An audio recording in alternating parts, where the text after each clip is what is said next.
Kia ora, and welcome to this IT training tutorial video on sharing an EndNote desktop library. When you share your library in EndNote desktop, there are a few things to know first.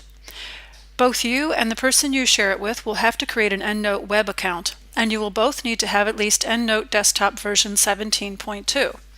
Then you sync your desktop library with EndNote web, and once you've done that, you can share your desktop library with up to 14 people. Details about updating your version to 17.2 or above, and signing up for and syncing your library to an EndNote web account are all covered in another video. When you share your EndNote desktop library, the other person can add, edit, or delete references and PDF attachments. They'll just open your library alongside their own on their computer. If you want to limit someone's access to only read your references, or just to edit references within a certain group in the library, you'd need to give them access via the EndNote web version instead of the desktop version. For more info on that, watch the video on sharing libraries via EndNote web.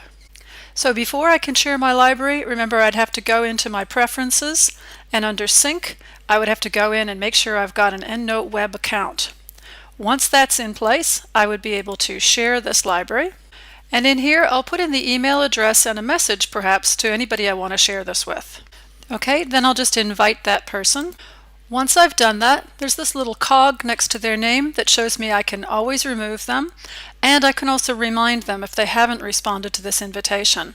I'll close this window, and let's look at what it's like for the person on the receiving end. Okay, so the other person receives an invitation in their email, and they have to press accept in order to continue the process. They get taken to the EndNote website, and they have to either sign in or create an account inside of EndNote web. They get a confirmation screen, and in this screen it is just pointing out that you would have to have at least EndNote 17.2 in order to make sure that you can open the library that's been shared with you. Let's go over to that person's library. And just to show you that this can work on Mac or PC, this person's going to be a PC user, and they're going to go in and open this shared library. It would be the same location if they were a Mac user. Here they see the email address of the person who has offered to share a library. So we'll click on Open. Here's that person's library, and here's my library alongside it. And as I said before, they can go in and make any changes to this. And once they've done that, they can sync those changes back to the EndNote web server. If they don't sync these changes themselves, then it'll happen when they close this library. Here's the button on the PC for them to sync the library.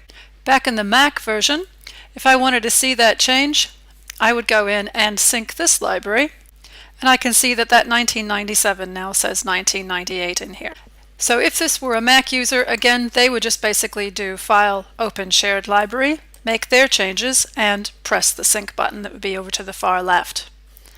Now at any time, you can also go in and set your sync preferences to make sure that that gets synced automatically. That means that any changes you make will get automatically synced back up to the EndNote web server every 15 minutes.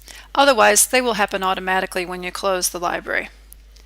Now if you decide to stop sharing your library with somebody, you can go back into File, Share, and we can remove that person. Close that window. That person, as before, will receive an email, and this tells them that they've been removed from that library. Back in their version of EndNote, if they still have this library open, they won't be able to sync it anymore.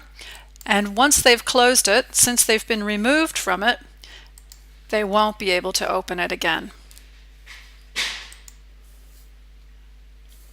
So here I can see there are no libraries shared with this account anymore.